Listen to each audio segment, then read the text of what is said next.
वक्त जो हमेशा चल रहा है लेकिन कभी पलटकर नहीं देखता। हम पैदा होते हैं, बारे होते हैं और वक्त हमें अपने साथ बहता ले जाता है। लेकिन अगर एक दिन कोई इंसान वक्त के खिलाफ चलने लगे तो क्या होगा? क्या वक्त सिर्फ एक सीधी लकीर है या फिर एक ऐसा जाल जिसमें राज छुपे हुए हैं? यह कहानी सिर्फ साइंस की नहीं, ये इंसान की हिम्मत और उसके सबसे खतरनाक ख्वाब की कहानी है।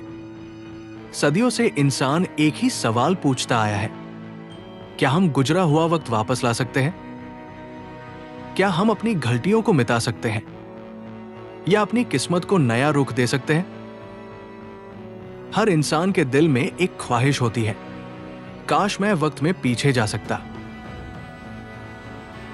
मगर अगर यह ख्वाहिश हकीकत बन जाए तो क्या हम ईसाई संभल सकेंगे? साइंस कहती है वक्त कोई साधारण चीज नहीं, यह कायनात का बुनियादी कानून है। 1905 में एक साइंटिस्ट ने दुनिया को हिला कर रख दिया। उसका नाम था एल्बर्ट आइंस्टाइन। आइंस्टाइन ने कहा, वक्त सबके लिए एक जैसा नहीं होता, यह हर चीज की रफ्तार पर डिपेंड करता है। जितनी तेज रफ्तार उतना धीमा वक्त, और जितनी ज्यादा ग्रेविटी उतना ही वक्त का झुकाव। मतलब वक्त कोई पत्थर पार लिखी लकीर नहीं, बल्कि एक झुकी हुई राह है। और यही से वक्त में सफर का ख्याल पैदा होता है। अगर वक्त मुड़ सकता है तो क्या इंसान भी उस राह पर चल सकता है? कुछ साइंटिस्ट का ख्याल है कि वर्म होल्स वक्त के दरवाजाई हो सकते हैं।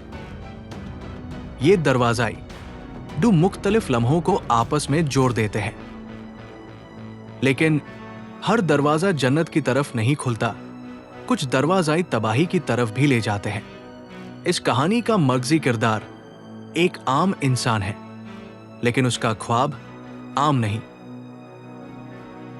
उसका नाम है अयान।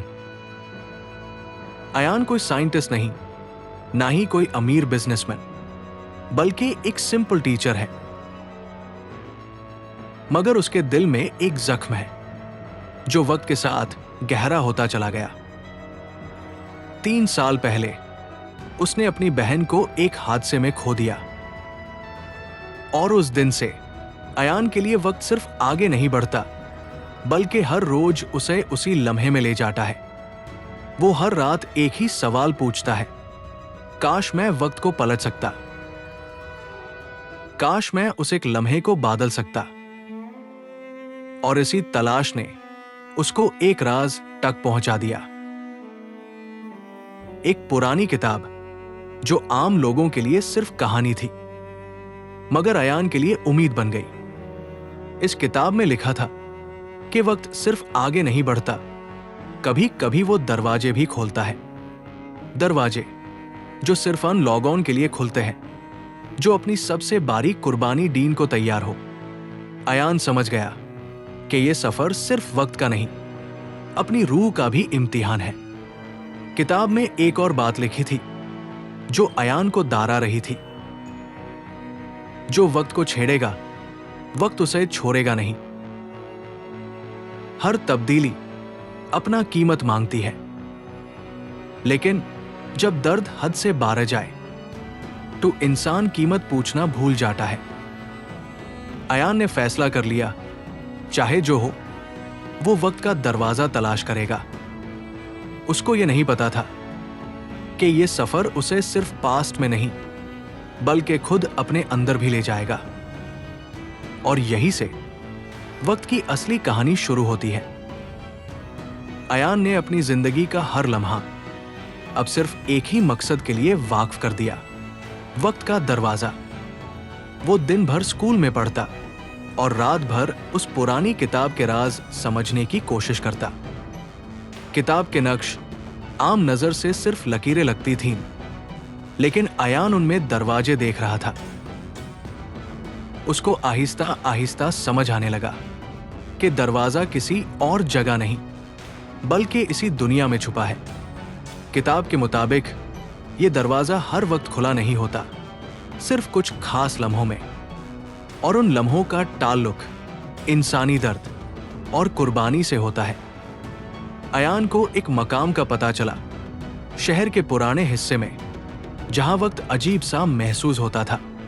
लोग कहते थे वहां घड़ियां रुक जाती हैं और मोबाइल के सिग्नल गायब हो जाते हैं। ज्यादातर लोग इसको वहम समझते, लेकिन अयान के लिए यही वो निशानी थी जिसका इंतजार था। उस रात जब चांद पूरा था, अयान उस मकाम पर पहुंच गया। किताब के मुताबिक दरवाजा तब खुलता है जब वक्त, जगह और जाज़बा तीनों एक हो जाए। अयान ने आंखें बैंड कीं और अपनी बहन का चेहरा याद किया। उसका दर्द, उसकी उम्मीद और उसकी कुर्बानी सब एक लम्हे में इकट्ठी हो गई। और फिर हवा का रुख बादल गया। जमीन हल्की सी कांपने लगी और फिजा में अजीब सी गुनगुनाहट भर गई। अयान ने आंखें खोलकर देखा। उसके सामने एक रोशनी का घूमता हुआ दायरा बन रहा था। वक्त का दरवाजा उसके सामने खुला था। उसके दिमाग में किताब के अल्फाज गूंज उठे, हर तब्दीली कीमत मांगती है। वो पीछे हट सकता था, सब कुछ भूलकर नॉर्मल जिंदगी जी सकता था, लेकिन फिर उसकी बहन का चेहरा उसकी आंखों के सामने आ गया। और उस लम्हे अयान ने फैसला कर लिया। वो धीरे धीरे रोशनी के उस घूमते हुए दरवाजे की तरफ बढ़ा। जैसे ही उसने कदम रखा, दुनिया का हर शोर एक पाल में खामोश हो गया। उसे महसूस हुआ जैसे वो गिर नहीं रहा,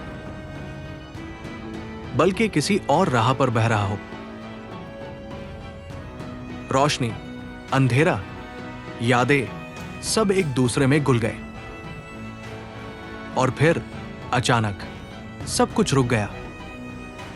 अयान ने आंखें खोलीं और जो देखा वो उसके लिए यकीन से बाहर था। वो उसी शहर में था, लेकिन शहर वैसा नहीं था जैसा आज है।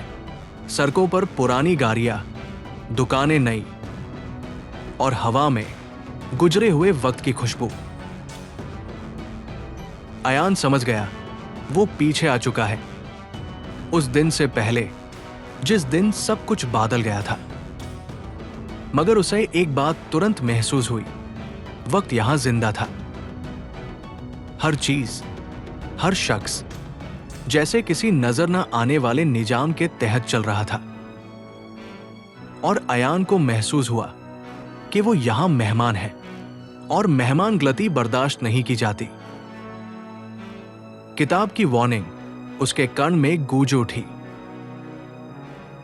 जो वक्त को छेड़ेगा, वक्त उसे छोड़ेगा नहीं। उसको पता था उसको क्या बदलना है।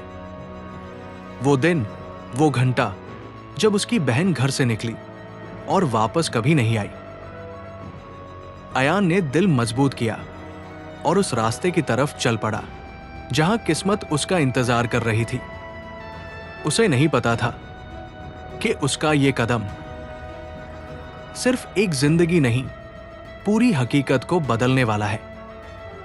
अयान उस गली के मोड़ पर रुक गया जहां से उसकी बहन उस दिन निकली थी। उसका दिल जोर से धड़क रहा था, जैसे वक्त खुद उसे रोकना चाहता हो। और फिर वो लम्हा आ गया जो उसकी जिंदगी का सबसे दर्दनाक लम्हा था। उसने अपनी बहन को देखा, जिंदा, मुस्कुराती हुई, बिल्कुल ठीक। अयान की आंखों में आंसू आ गए। ये सपना नहीं था, ये हकीकत थी। उसको याद आया, यही से कुछ ही देर बाद वो हादसे का शिकार होने वाली थी। अयान ने अपनी पूरी ताकत इकट्ठी की और चीख कर कहा, रुको। वो पलट कर रुकी और किस्मत का रास्ता एक लम्हे के लिए बादल गया। हादसा जो होने वाला था वो उस दिन नहीं हुआ। अयान ने समझा उसने वक्त बादल दिया है, लेकिन उसी पाल फिजा में एक अजीब सी लार्जिश महसूस हुई, जैसे वक्त ने चुपके से कहा हो, तुमने कानून तोड़ा है, अब कीमत देनी होगी। अयान खुश भी था और बेचैन भी, क्योंकि उसे महसूस हो रहा था कुछ और बादल चुका है। उसको नहीं पता था यह सिर्फ शुरुआत है। वक्त ने उसकी बात मान ली थी, मगर अब वक्त अपनी बात मनवाने वाला था।